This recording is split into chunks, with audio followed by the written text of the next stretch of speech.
Now here's Dave's meat cutting tip of the week. You know, guys, so far I've shown you how to do goose jerky on the gas grill. I've shown you how to go ahead and seam out your loins, take the silver off, but I never showed you the very beginning of how to break down a deer.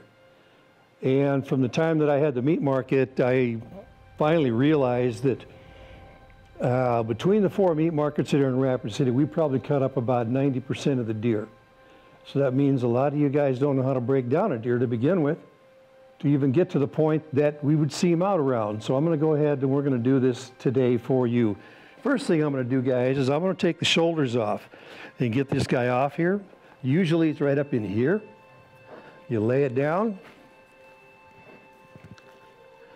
and get underneath the blade bone here, which is right here. Get these guys off. 1. Okay, all right, now what you're doing if you're breaking this at the hindquarters is you are taking it right across the back at the base here, right here at the end of what's called the H-bone or the hip bone. Break it around, bring it around here, both sides. It's dry. It's gonna be a lot of waste. Then get the saw and knock this off. Now get ready. Normally it's pretty heavy, so let's go ahead. Hey, you know, the trolley's nice in a way. I get to go ahead and just bring it over the table instead of me having to carry all the weight. Now we got this here. Now what I'll do is I'll leave the hindquarters till later, till I get all this stuff trimmed up. Now one thing you got to do with deer is you got to make sure you get all the fat off, because I don't know if you have ever tasted deer fat. But one thing about deer fat is it sticks to the roof of your mouth. You can't eat it fast enough before it gets just like terrible stuff. So you take it all off as you're going through here. I thought I had my knife sharp.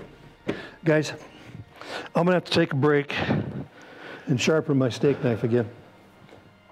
I gotta try to put an edge on this thing and touch it up with the fine.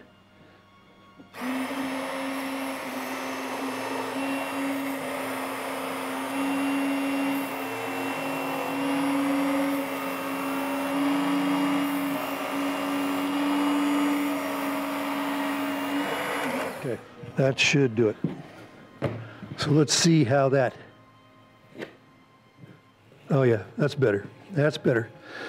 Okay, what I'm going to do here, guys, is you don't need to sit there and watch all the tedious stuff doing this on these front shoulders. It just comes down to cleaning the stuff up, making sure you get all the bloodshot, the bone, if there's bone in there, and the fat. Get it all cleaned up. Get the dry stuff off of it. Make sure you get it all cleaned up. Like get all this crusty stuff off. That's where a bigger knife will work. Most guys don't use the right tool for the job. They're using like a skinning knife or something like that. You need to get yourself the right tools, okay? Get in here. That's why it makes all the difference in the world to use the right knife. Because all I got to do, come around through here like this, take this all off. Almost done. The hardest part about doing a deer is the front shoulders. It takes more time to do the front shoulders right than it does to do all the rest of the deer. I'm going to have to refine the edge a little bit again. That work sharp is the slickest little thing. I'm here to tell you, you don't cut yourself with a sharp knife. You cut yourself with a dull knife because you're applying too much pressure. Front quarter's done. First thing I'm going to do is I'm going to clear the bloodshot off so I don't get it all over my table. It's all the way back here. Use a steak knife on that.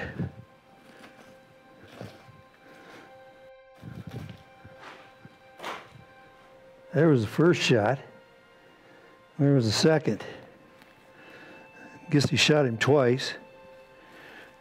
Dean shot him once, and his son Chris shot him the second time. Had to go down in the river to pull him out of the river. Okay, now we got it. This is the hind quarter end, this is the front quarter. Okay, now like I told you last time, go thick to thin, but I'm going to tell you a different way. Sometimes this thickness on here is deceiving. Go from front shoulder end to the hind quarter. That's what you do. Get the rest of this stuff off here so I got it clear. Okay. See, that's the way it's supposed to work.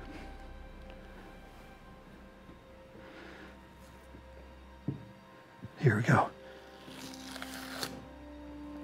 That's the way it's supposed to work. Okay, we're going to do the hindquarters now. Everything else is done, all the tedious part's done. Get it off the gambrel, lay it up here on the table, and show you how to get the hind quarter off. That's what I want to do eventually, is I want to get into this knuckle right here and cut that tendon, which I just did. And then, now, you're following the H-bone around here. All right. Almost one down. Here, it's falling apart now. Lay it up, get all your meat.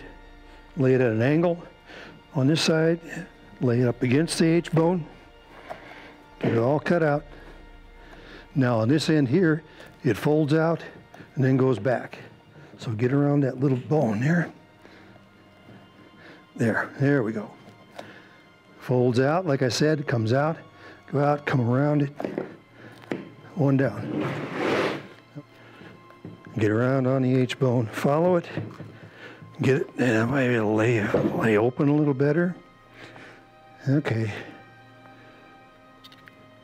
Get that joint. There. Lay it around here.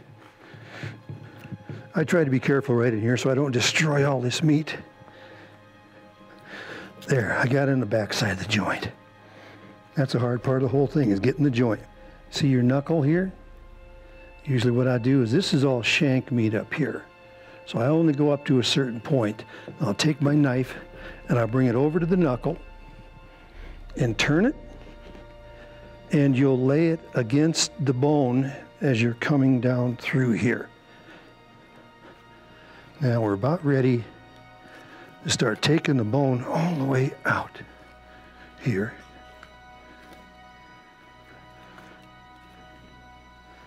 There you go. Now you got this. Come on, baby. Come on. There you go. There. One down. Now, we'll take this and seam it all the way out. Take each piece off so we can get into it. There's the eye around. Now, I'm going to take this and, I'm not going to square it up. I'm not going to make jerky. I'm just going to go ahead and seam it out here.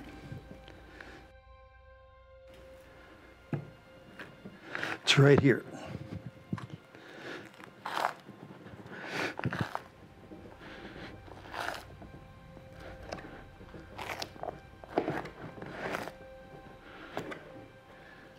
And we could take this cap off, hopefully. It'll come off. All this dry stuff.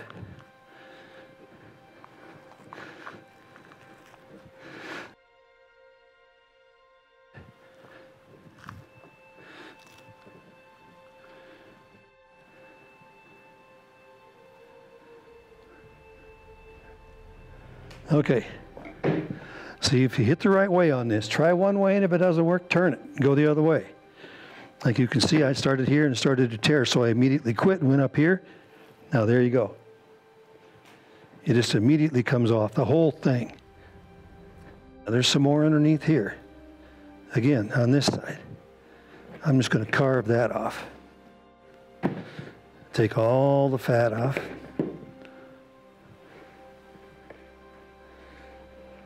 This is another one that I would use for jerky. Now, with the grain for jerky, cross the grain for steaks. With the grain, cross the grain. Same thing. This stuff is not that hard to do in here because usually there's not a lot of sinew laying around in here that is hidden. Your knuckle, there is. There is some laying down inside here that you got to get to. I think I got it. Yep.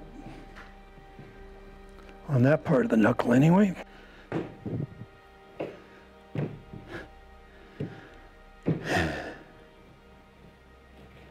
Oh, that blue skin. But if you want a good product, you need to take it out. You need to take the time, search it out. Now let's see. We'll go this way, see if I guessed right. Nope, I didn't.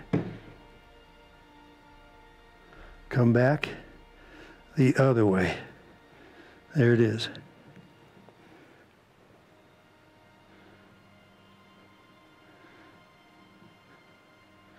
Sometimes you just can't tell thin to thick.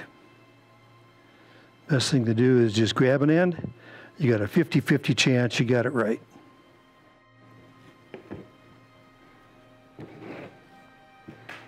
A bunch on here that you're going to have to throw away.